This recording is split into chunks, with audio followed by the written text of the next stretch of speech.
everyone and welcome back to my channel.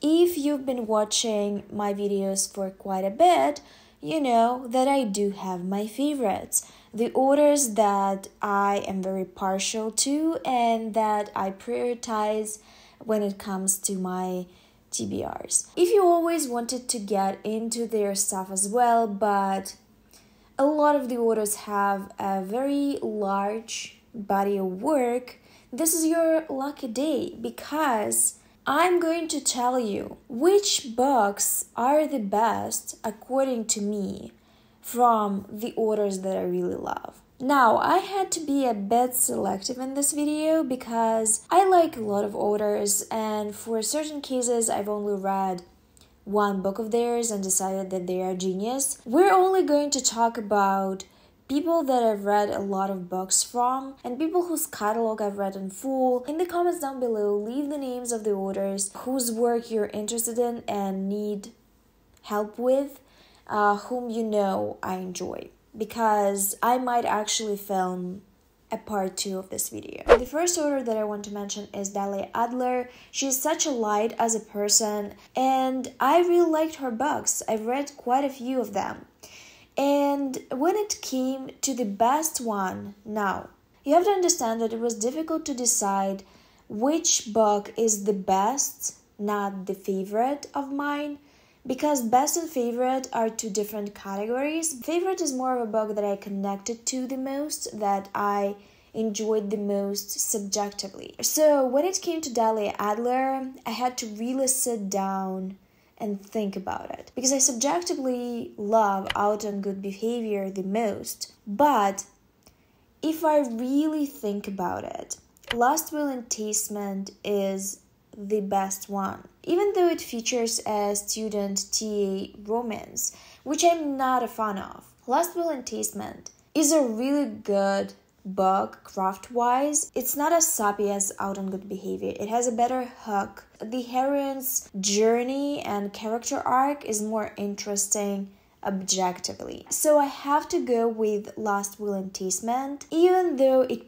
pains me, because Out on Good Behavior is one of the best FF romances, new adult FF romances that I've read ever. But Last Will and Testament it is. Last Will and Testament is the first book in the Radley University series. And honestly, maybe it's better for you to start with the first book in the series. The story is about Lizzie, who's been a straight A student in high school, but whose grades suffer because of how much fun she's having in university. She's living her best life, she's constantly partying, she is spending time with her friends instead of studying, until a car crash takes the life of her parents, leaving her barely an adult to care for her two younger brothers. The social services are concerned about her image, so she decides to get herself together because she knows that she's the only person who can properly care about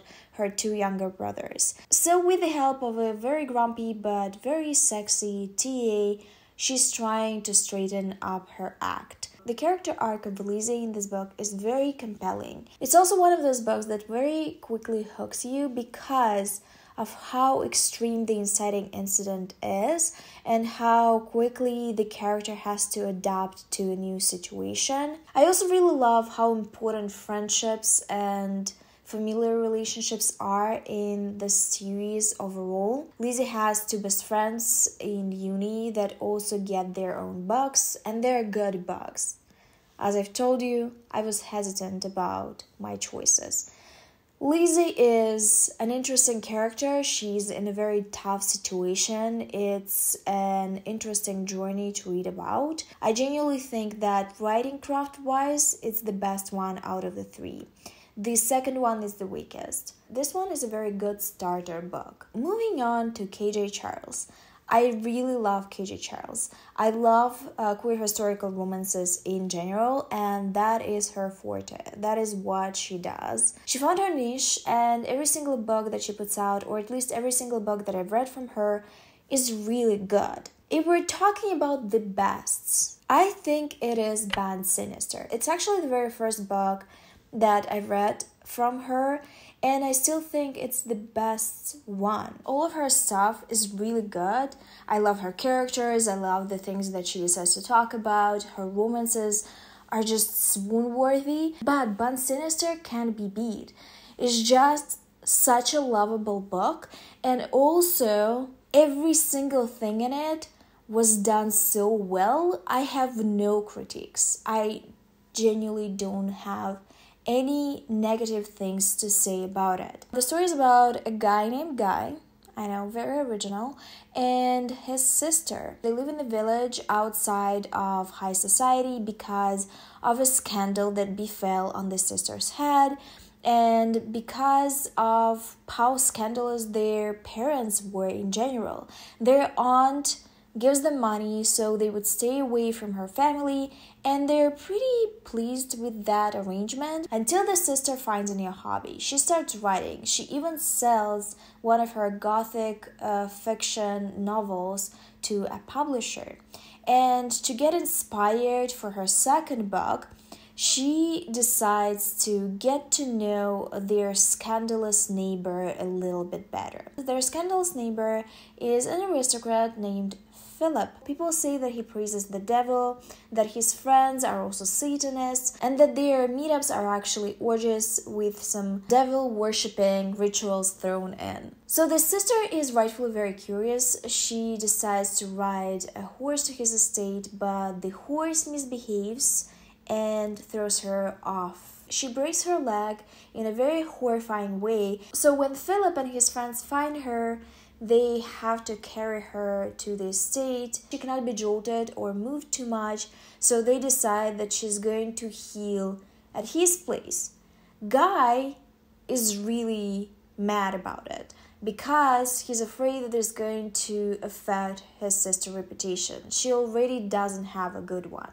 And Philip is known to be a Satanist and a rascal and a devil, so Guy moves into the estate as well. So now we have a situation where a bunch of different people with different worldviews have to live in the same place.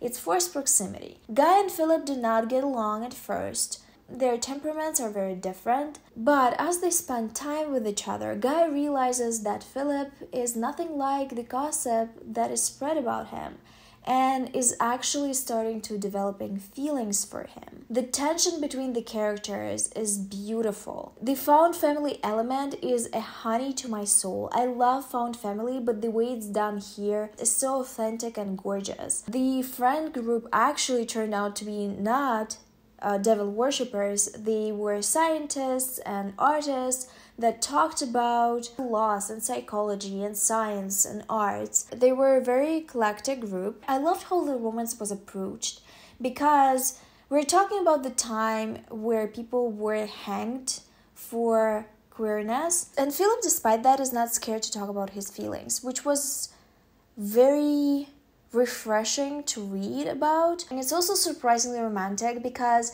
the way they approach the relationship at first is practical, almost carnal, but the things that they say to each other stuck with me.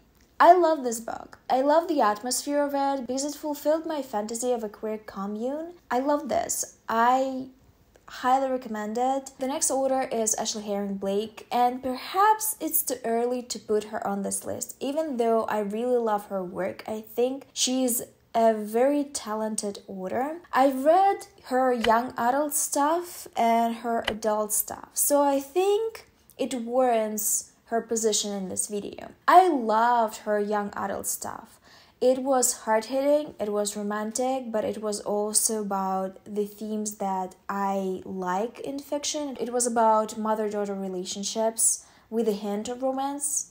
I still think that the fact that she went and started writing adult romances is going to pay off. The book that I think is her best is Delilah Green Doesn't Care. She still carries on with her hard-hitting themes, her familiar relationship mess that she loves to talk about, but She adds more romance. And as a romance reader, I think she hit her stride. I loved the young adult book that I read from her, but this one is perfection in my opinion. It spends enough time developing characters and dealing with their childhood trauma and childhood experiences, and in general, the character development stuff, but it also left a lot of space for a romance relationship to be fun and interesting and swoon-worthy. She's done something with the series. Now, I have not read the Astrid book, which is the second book. It already came out and I have it. Sometimes you know you're going to love a book and you postpone it because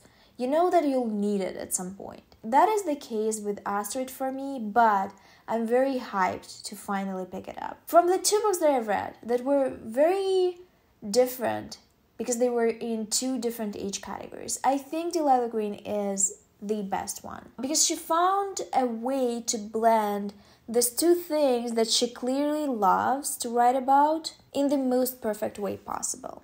Delilah Green is a romance story about Delilah who's in her mid-20s. She's an artist that left everything behind in her small town and came to New York to become big. But time passed, she never became big, she never dealt with the things that happened in her past back in her town, and they came back to bite her.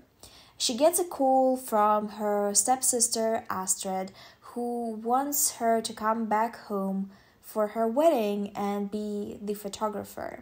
Delilah is low on cash, so she agrees, even though she never had the warmest relationship with her family. Her father remarried after her mother died from a terminal illness, and 2 years into this new marriage, he also passed. So she was left with pretty much a stranger as a stepmom and a stepsister with whom she never quite gotten along. And now she has to come back and face it. While she's in town, she's introduced once again to one of the Astrid's best friends, and she realizes that the girl that she thought taunted her in the past maybe hasn't done it, and a lot of it is part of her own imagination, and also she's very hot. So she's trying to deal with the family drama, reconnect with her stepsister, and also she has this new love interest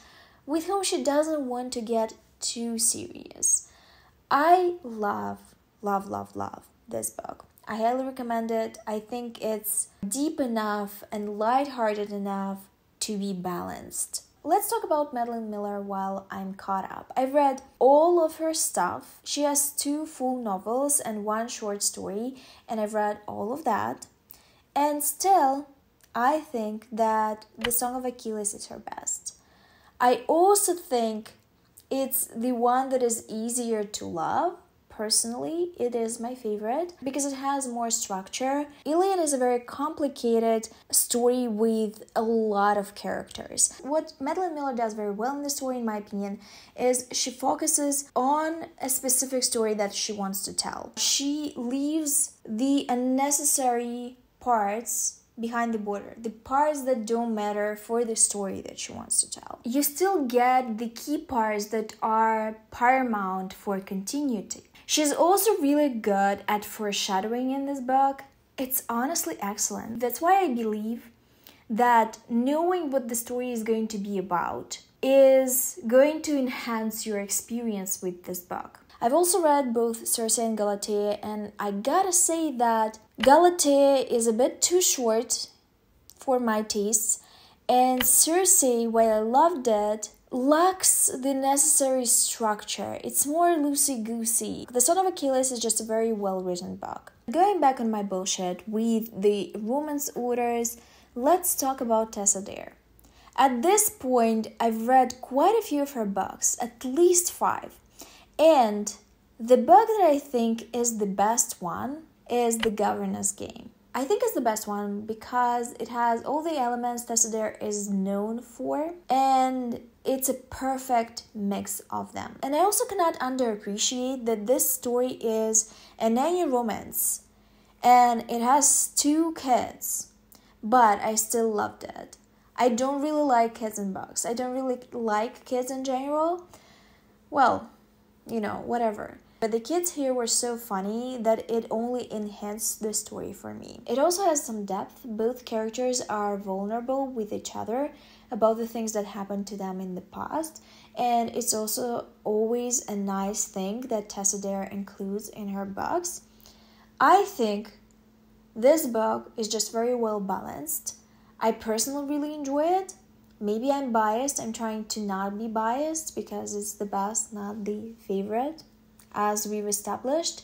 But I do think that the books in the series are genuinely better. And this book, in my opinion, from what I've read, is the best one. In short, this is a story about a working girl that is hired as a nanny even though it's not her profession, and who falls in love with her employer. The guy actually isn't the father of the 2 kids. Since it was his relatives, he took them in. He doesn't really know what to do with children, but he's trying his best. All his nannies quit because the kids are insufferable. So when the heroine comes into the picture, he doesn't expect her to stay for long, but she sticks with it, and she actually finds the approach to the kids and to him as well. Another hard one, Legrand. This is one of my most favorite authors that does a lot of queer suspense stories that are very original and interesting. I love a dark twist, you know it, and Legrand always delivers with a weird story. My favorite and the best, in my opinion, is still Sawkill Girls. I perhaps am partial to this book because I love it. I'm trying to be impartial, but I also think that it's very original. It has a lot of appealing elements, and I love how she uses the point of views in the story. This would not have worked as well if we only would have had one. There is a bit of a mystery in this, and I have to give Legrand props because some people in the story, people that had point of views, knew more than other characters. And the suspense was still done so well. The atmosphere is incredible in this book. The characters are so complex. She built a whole world here. And it's only standalone. It's incredible. I think this book is very unique. I think it's a book a lot more people need to read. It's the book that made me fall in love with her writing. I think it's the best one. I do think it's the best one. I recently read Alison Cochran's second book, and now I can compare it to her debut. I personally think that writing-wise, Kiss Her Once for me was better. It was a more difficult story to tell too, because it has 2 timelines and it does something very interesting. The past timeline is very dreamlike and fairy tale-ish. The characters don't tell each other the whole truth. The atmosphere of it is plucked from the falling in love montage from a romantic comedy. The present tense is completely different. It's a bit more bleak, but it's also more vulnerable, it's more truthful because the characters meet for the second time and they tell each other things that they were scared to tell each other in the past. I really love the story. I think it was a more complicated story to tell. I think it had a bit less cheese than the first one, and I liked the first one. The characters also felt a bit more gritty. The story is about a girl named Ellie who doesn't really have a supportive family. She is alone in the world. She has some friends, but she also moved to Portland. She does animation as a job and she really wants to achieve something there. But the job is harder than she expected, and she's also genuinely unhappy. On the Christmas Eve, in the bookshop, she meets a young woman named Jack. They hit it off. They have a very good banter. And they decide to spend the whole day together. They very quickly start flirting with each other and end up sleeping with each other. On the next day, something happens and they separate to not see each other again for a whole year. A year after this, in the present timeline, Ellie is at the rock bottom. She works as a barista.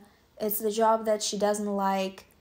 She was fired from her animation job, and she's crushed by the need to get more money. Everything in her life is just a mess until she meets the guy that owns the building of the cafe that she works in. He hears out her story and offers her a very unusual way out of it. He needs a fake fiance, to claim his inheritance. But when she comes with him to his family for Christmas, she meets Jack again. It turns out that Jack is his sister. And now all the things that were left unsolved and unsaid are bubbling up to the surface. These two characters, Jack and Ellie, had so many deep conversations about the relationship they want, about the things that they've experienced with each other in the past and how it made them feel. Their relationship felt genuine, and I love that. I think that this book is the best one. And the last author that I'm going to talk about today is Alexis Hall. This is really hard for me. I really liked or loved most of Alexis Hall's stuff.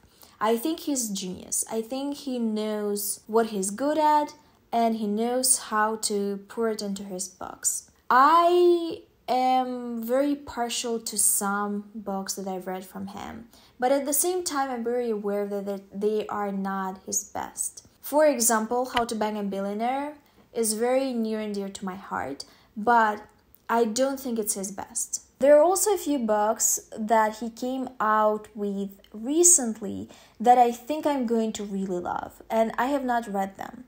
So we might see him again in the future videos. I've been thinking long and hard which book from his repertoire I can name the best one. I really love Husband Material, but at the same time I have to recognize that Husband Material is an extra book. If you look at it separately, it doesn't really work. It only works in conjunction with the first book. Part of it obviously because it's a sequel, but at the same time I know some sequels that I could name the best in the series and the best books of certain authors. Something else has to be a reason why I hesitate to name it best. And I guess we're left with Boyfriend Material, which is the book that made me fall in love with Alexis Hall's writing. So there must be something there. It's also, I believe, one of his most successful books.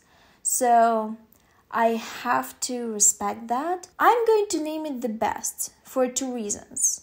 He mastered the things that he likes to write about in this book. He's prone to writing specific character archetypes, and in this book, I think he finally reached the boss level. He also has done a very good job at writing this book according to the classic romance structure, but at the same time bending it in a way that made it a bit more original and interesting. I really love the third act conflict in this book in particular. Also, all the conflicts in this book in general felt authentic to these characters. I also love Alexis Hall's sense of humor. He is a master of dialogue, he's a master of background characters and friendship groups, and he's done all of these things excellently in Boyfriend Material. Sometimes at the end of these videos, I recommend you a piece of media that I really liked recently and that I think more people need to consume. This time, I really want to recommend Yellowjackets. This was pitched to me as a horror and it's scary at times, but I'm a scaredy cat and I could watch and enjoy it. So if you're scared that it's gonna lean too much into the horror elements, don't be. It's more menacing, it's more suspenseful in my opinion. The story is about a high school female football team that has to travel to a different city for a championship, but whose plane crashes in the wilderness and who have to learn how to survive in very harsh circumstances. The story is split into two timelines. The first timeline is the past timeline of the girls in the wilderness and them trying to survive this. And the second timeline is the present timeline of the women, the few women that actually survived this. This is a psychological horror, I would say. From very early on, you get a lot of really wild flashbacks of the stuff that happened to them, and they are very scary. It explores how people react to trauma, how they adapt to it, how sometimes it brings out the worst in them. The show is so fascinating. It has an excellent cast. And the second season is coming out in March, so I highly recommend to start it now and watch the first season. So this is it for today.